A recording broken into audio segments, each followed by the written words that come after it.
আসসালামাইকুম guys.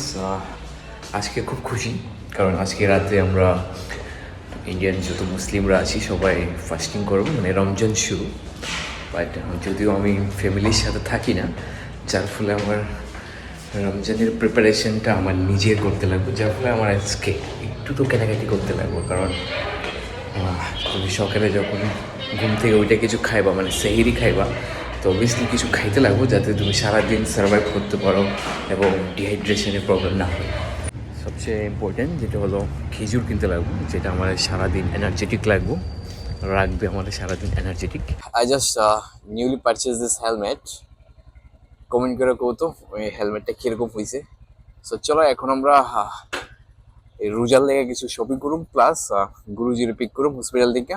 Let's see. Just গুরুজির হসপিটালের সামনে, গুরুজি একটু লেট হবে। দাদা একটা শুধু চা দেবে। তো গুরুজি আইডিতে আমি একটা চা খাই, আজকের দিন প্রথম চা 1 নম্বরে।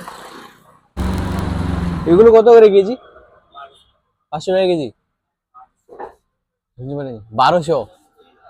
আমি যে একটা প্যাকেট নিই, এটা কোনটা? এটা কত?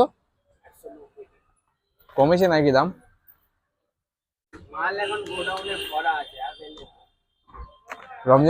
রমজানের জন্য ঢুকছে না?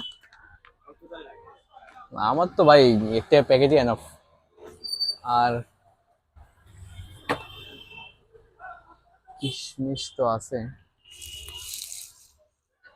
তো গাইস বেশি কিছু কেনাকাটি করলাম না, জাস্ট একটা খেজুর প্যাকেট আনলাম, আরও কিছু আনো। স্পেশালি দুধ তো আনতে লাগবো, কারণ আমার একমাত্র সাহারা উৎস হইব, উইথাউট দুধ তো হইতো না।